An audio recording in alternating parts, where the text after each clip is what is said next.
Hi friends, நம்ம விஜய் மல்லி ஸ்டோரியில் வந்துட்டு இது வேணும் அப்படின்னு நினைக்கிறவங்க கையில் வராமல் இப்போதைக்கு இது தேவையில்லை அப்படின்னு சொல்லிட்டு நினைக்கிறவங்க கைக்கே வந்துட்டு இது போகுதுங்கும்போது பார்க்குறவங்களுக்கே பயங்கர சங்கட்டமாக இருக்குது அப்படின்னே சொல்லலாம். நான் என்ன சொல்ல வரேன் அப்படின்னு பார்த்தீங்க அப்படின்னா வந்துட்டு மெயினாக இந்த ரேணுகா வந்து இங்கே உட்காந்துட்டு இருக்காங்க. அதுக்கு முன்னாடியே வந்து பார்த்திங்கன்னா இந்த மெசேஜ் வந்து இப்படியெல்லாம் கூடவா பாஸ் பண்ணுவாங்க அப்படிங்கிற மாதிரி கூட இருக்குங்க. ஏன்னா வந்து இந்த ரேணுகாவாக நடிக்கிற இந்த சுடருக்கு வந்த நோக்கம் வேற, இப்போ இருக்கிற நோக்கம் வேற அப்படிங்கிற மாதிரி வந்து எல்லாமே ஸ்டோரியே வந்துட்டு ட்விஸ்ட் ஆயிடுச்சு அப்படின்னே சொல்லலாம். முதல் வந்து இந்த ரேணுகாவை நடிக்கிற இந்த சுடர் வந்துட்டு பார்த்தீங்கன்னா முதல் வந்து காசு தான் வேணும், இந்த கதிரேசன் சொத்து தான் வேணும் அப்படின்னு சொல்லிட்டு உட்காந்துட்டு இருந்தாங்க. முதல் மல்லி வீட்டில் தான் உட்காந்துட்டு இருந்தாங்க, அதாவது அன்னபூர்ணி அம்மா வீட்டில் உட்காந்துட்டு அங்கே ஏதாவது சுருட்டுலாமான்னு பார்த்தாங்க. அங்கே எதுவுமே இல்லை அப்படிங்கிறனால இப்போ கதிரேசன் வீட்டில் வந்து உட்காந்துட்டு இருக்காங்க. சரி, டெண்டர் எல்லாமே வந்து பார்த்தீங்க அப்படின்னா வந்துட்டு எப்படியாவது அவர் ரகுவோட கைக்கு போயிடணும் அப்படின்னு சொல்லிட்டு தான் வந்துட்டு அவங்க பெரிய நோக்கமாகவே இருந்துச்சு. ஸோ அதுக்காக தான் கீ எல்லாமே வந்துட்டு இது பண்ணாங்க, செஞ்சாங்க. கீ வந்துட்டு எடுத்துகிட்டு போய் கொடுக்கணும். அண்ட் தென் கதிரேசனோட டெண்டரோட கோட்டிங் எல்லாமே உங்களுக்கு தெரிஞ்சு அந்த டெண்டர் வந்து ரகு கைக்கு வரணும் அப்படிங்கிற மாதிரிலாம் தான் வந்து நிறைய பிளான் பண்ணிட்டு இருந்தாங்க. அதுக்கான தீவிர முயற்சியிலையும் வந்துட்டு இந்த சுடர் வந்துட்டு மேற்கொண்டுட்டே இருந்தாங்க அப்படின்னே சொல்லலாம். ஆனால் வந்து அதுக்கான இது வந்து எல்லாமே அழகாக ஸ்மூத்தாக அவங்க நினைக்கிற மாதிரியே எல்லாமே நடந்து முடிஞ்சுது. ஆனாலும் வந்து பார்த்தீங்க அப்படின்னா வந்துட்டு பார்த்தீங்கன்னா இப்போ இருக்கிற சூழ்நிலையில் அந்த கீ வந்து அவர் கை கிடச்சதா என்னன்னு தெரியல. பட் ஆனால் வந்து பார்த்திங்கன்னா இந்த சுடர் வந்துட்டு இப்போ டெண்டர் அப்படிங்கிறத விட இப்போ விஜய் தான் நம்மளுக்கு முக்கியம் அப்படிங்கிற மாதிரி எண்ணங்கள் எல்லாமே மனசில் ஓட ஆரம்பிச்சிருச்சு.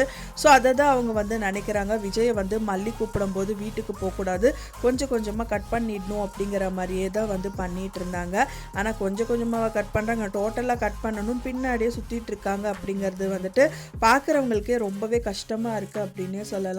இப்போ அது மட்டும் இல்லாமல் வந்து பார்த்தீங்கன்னா விஜய்கிட்ட வந்து தூக்க மருந்து கலந்து கொடுத்துட்டு அண்ட் தென் அவங்கள தூங்க வச்சுட்டு அந்த டயத்தில் தான் அந்த விஷயங்கள் எல்லாமே நினைக்கிறாங்க. மனசளவில் வந்து பார்த்திங்கன்னா பாதி வாழ்க்கை வந்து பார்த்திங்கன்னா வீணாக போச்சு, இன்னொரு பாதி வாழ்க்கை வந்து பார்த்திங்கன்னா இந்த நல்ல மனுஷனான விஜய் கூட வாழ்ந்துடணும் அப்படிங்கிற மாதிரி தான் எண்ணம் வந்து அவங்க மனசில் எழுப்பி இருக்கு. ஸோ அதனாலே விஜய் வந்து பார்த்திங்கன்னா மல்லியை பார்க்கணும்னு சொல்லிட்டு அட்லீஸ்ட் நைட்டு தான் அவங்க வந்து சாப்பாடு பண்ணி வச்சுருந்தாங்க. போய் சாப்பிட முடியல, அட்லீஸ்ட் காலையில் அது கிளம்பலான்னு சொல்லிட்டு யாருக்கிட்டையும் கொல்லாமல் அவர் பாட்டுக்கு பைக் எடுத்துகிட்டு கிளம்பலான்னு வராரு. அப்போ கூட வந்து விடாமல் இந்த சுடர் வந்து பின்னாடியே ஃபாலோ பண்ணுறாங்க. விஜய் நானும் வரேன், எங்கே போகிறீங்க ஏது அப்படிங்கிற மாதிரிலாம் கேட்குறாங்க. நீ எதுக்கு இப்போ வெளியில் வந்தால் உள்ளே போ அப்படிங்கிற மாதிரிலாம் சொல்லிட்டு இருக்காரு. அப்போவும் இல்லை நானும் உள்ளே போக மாட்டேன் அப்படிங்கிற மாதிரி சொல்கிறாங்க. இல்லை உங்கள் அப்பாவும் நிஷாவும் வந்து தேடுவாங்கன்னு. இல்லை நல்லா சொல்லிட்டு தான் வந்திருக்கேன் அப்படிங்கிற மாதிரிலாம் வந்துட்டு சொல்கிறாங்க. அது மட்டும் இல்லாமல் வந்து விஜய் கூட்டிகிட்டு போகிற மாதிரி எண்ணமே இல்லை, இன்னியாவது வந்து தனியாக போய் மல்லியை பார்க்கணும் அப்படின்னு சொல்லிட்டு தான் அவங்க நினச்சிட்டு இருந்தாங்க. அதுக்கும் வந்து ஆப்பு வைக்கிற மாதிரி தான் இந்த சுடரும் வந்து நின்றுட்டு இருக்காங்க அப்படின்னே சொல்லலாம். நின்றுட்டு இருக்கிறது மட்டும் இல்லாமல் வந்து அவங்க கிட்ட வந்து நானும் வர நிற்கிறது அண்ட் தென் விஜய் வந்துட்டு அவாய்ட் பண்ணுறதுங்கிற மாதிரி நிறைய விஷயங்கள் பண்ணுறாங்க. இல்லை என்னோட பைக் வந்து ரிப்பேர் ஆயிடுச்சு, நீ உள்ளே போ சுடர் அப்படிங்கிற மாதிரி சொல்கிறாங்க. இல்லை பைக் ரிப்பேர் ஆனாலும் பரவாயில்ல, நீ என்ன பண்ண போகிற அப்படின்னா ரிப்பேருக்கு போய் வண்டி ரிப்பேர் பண்ணிட்டு தான் நான் கிளம்பணும் அப்படிங்கிற மாதிரி சொல்கிறாங்க. சரி ஓகே, போயிட்டு நீ என்னை போய் வந்து கூட்டிகிட்டு போயிடுவியா அப்படிங்கிற மாதிரி நான் வந்து கூட்டிகிட்டு போகிறேன், நீ ஃபஸ்ட்டு உள்ளே போ அப்படிங்கிற மாதிரி அனுப்பி வச்சுட்டு அங்கேருந்து வந்து பார்த்திங்கன்னா அந்த ஸ்ட்ரீட்டோட கார்னர் வரைக்கும் வந்து தள்ளிகிட்டே வராரு.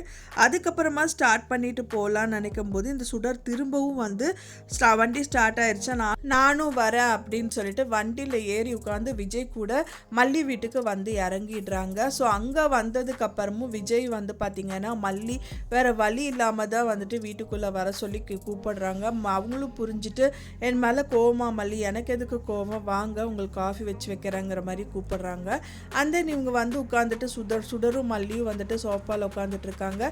அந்த டைம் பார்த்து நீ இரு மல்லி, நான் ரெஃப்ரெஷ் ஆகிட்டு வந்துடுறேன்னு விஜய் வந்து உள்ளே போகிறாங்க. ஒருத்தர் வந்து பார்த்தீங்கன்னா தண்ணி கேன் போடுறேன்னு சொல்லிட்டு வீட்டுக்குள்ளே என்ட்ரி கொடுத்துருக்காரு.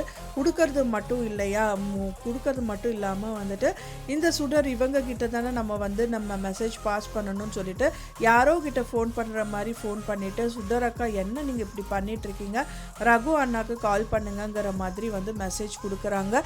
அதை வந்து மல்லி நோட் பண்ணுறாங்க. இருந்தாலும் வந்துட்டு அதுக்கு முன்னாடியே இந்த சுடர் வந்துட்டு பயங்கர ஆப்பு கொடுக்குற மாதிரி மல்லிக்கு ஒரு விஷயம் சொல்லியிருக்காங்க. விஜய் வந்து பார்த்தீங்கன்னா எனக்கு சாப்பாடு ஊட்டி விட்டாரு, மருந்து கொடுத்தாரு, நைட்டெல்லாம் என்னை விட்டு போகல, அண்ட் தென் என் கூடவே இருந்தாங்க, தூக்கமே வராமல் தான் உட்காந்துட்டு இருந்தா. அப்படி அப்புறம் என் பக்கத்துலேயே படுத்து தூங்கிட்டு அப்படிங்கிற மாதிரியெல்லாம் நிறைய விஷயங்கள் சொல்கிறாங்க. அதை கேட்டோன்னே மல்லிக்கு செம்ம கடுப்பாயிடுது.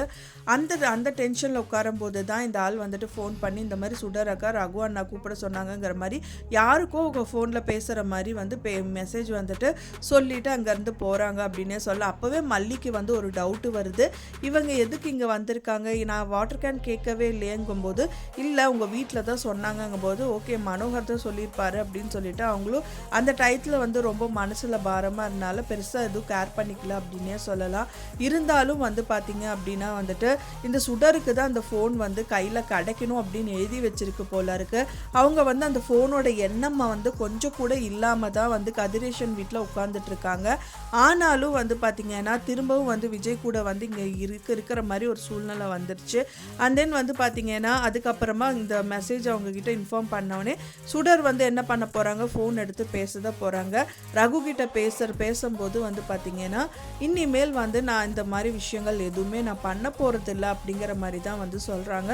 சொன்னாலும் ரகு என்ன சொல்வார், நீ கண்டிப்பாக பண்ணி தான் ஆகணும், நான் என்கிட்ட எல்லா சாட்சிகள் இருக்குது, தெரிஞ்சது அப்படின்னா அவ்வளோதான் நீ அப்படிங்கிற மாதிரி சொல்கிறாங்க. ஜெயிலுக்கு போயிடுவேன், நான் நீ என்ன வேணாலும் பண்ணிக்கோ அப்படிங்கிற மாதிரி தான் சுடர் வந்து சொல்லிட்டு இருக்காங்க. அப்போ வந்து பார்த்தீங்க அப்படின்னா நான் ஒன்றும் பண்ண மாட்டேன் நீ நினச்சிட்ருக்கியா அப்படிங்கிற மாதிரி சொல்கிறாங்க. உசுரும் கை உடம்புல இருந்தால் தானே நீ அங்கேயும் இருக்க முடியும், இல்லை ஜெயிலனாலும் இருக்க முடியும் அப்படிங்கிற மாதிரி மிரட்ட செய்கிறாரு. ஸோ ஆனால் சுடர் வந்து தைரியமாக தான் பேசுகிறாங்க. ஸோ இப்போவாவது வந்து பார்த்திங்கன்னா மல்லின்னு வந்து கண்டிப்பாக நோட் பண்ணணும் அப்படிங்கிற மாதிரி தான் வந்து எதிர்பார்க்கப்படுது. ஃபோனாவது அவங்க கைக்கு கிடைக்குன்னு பார்த்தா கடைசி வரைக்கும் அந்த ஃபோன் கிடைக்கல. அப்போவும் வந்து சுடர் தான் வந்து எடுத்து பேசுகிறாங்க. இன்னியாவது அவங்க பேசுகிறத அவங்க பார்ப்பாங்களா அப்படிங்கிற மாதிரி தான் வந்து கதைக்களம் போக இருக்கு. ஸோ வெயிட் பண்ணி பார்க்கலாம் ஃப்ரெண்ட்ஸ் என்ன நடக்குது அப்படின்னு சொல்லிட்டு. நான் சொன்ன இந்த தகவல் உங்களுக்கு பிடிச்சிருந்தா மறக்காமல் லைக் பண்ணுங்கள், ஷேர் பண்ணுங்கள், கமெண்ட் பண்ணுங்கள், சப்ஸ்கிரைப் பண்ணுங்கள். மேலும் இன்னொரு மல்லி சீரியல் அப்டேட்டோட நெக்ஸ்ட் மீட் பண்ணுறேன். தேங்க்ஸ் ஃபார் வாட்சிங் மை டியர் ஃப்ரெண்ட்ஸ். நெக்ஸ்ட் வீடியோவில் பார்க்கலாம்.